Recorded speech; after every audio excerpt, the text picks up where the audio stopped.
Уже более 100 лет газета «Звезда» остается родной газетой народной мове. Сменив несколько эпох, издание неизменно радует читателей мастерством журналистов. Читач наш сучасной звезды – это человек, который перш за ўсё умее думать, разважать и робить высновы. Яшчэ ён человек неабыякавы, потому что мы об гэтым можем робить высновы по нашей редакционной почте. Первый номер газеты вышел 9 августа 1917 года. Издание всегда было с народом. В годы немецкой оккупации, мирного строительства и революции. На его страницах печатались и такие известные писатели, как Кузьма Чорны, Кондрат Крапива, Андрей Макаёнок. Пишет про то, что сапраўды важно.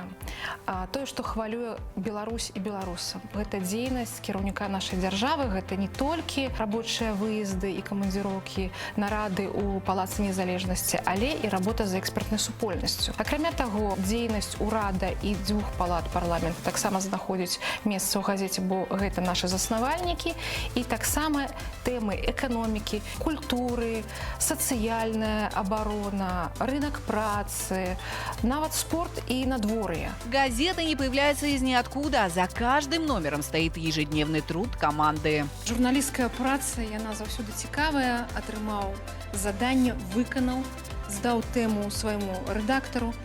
Ён адрэдагаваў тэкст і аддаў ужо ў працу. Пазней стылістычная рэдактура і вось гатовы да вёрсткі тэкст прыходзіць сюда, у сэрца, литерально редакции на верстку. Я получила в работу материал, уже который был прочитан редактором и стиль-редактором. Ну и сейчас я загружаю на полосу для дальнейшей верстки.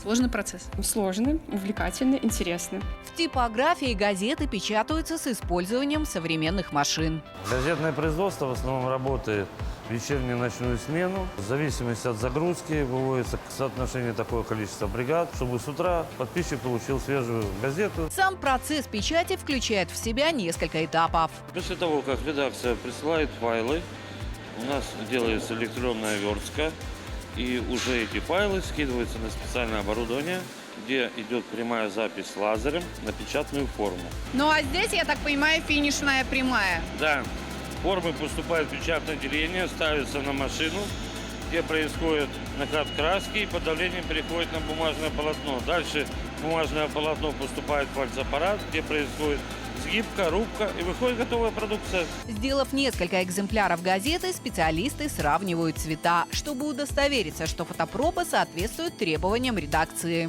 На газете идут оптические метки плотности. Согласно прибору тессометру, он проверяет плотность краски и согласно этого печатает газету. Печатная машина способна производить до 75 тысяч газет в час, которые затем упаковываются в пачки и сортируются по регионам для доставки читателям. Вот он, свежий выпуск газеты «Звезда», который еще пахнет типографической краской, но новости уже ждут своего читателя.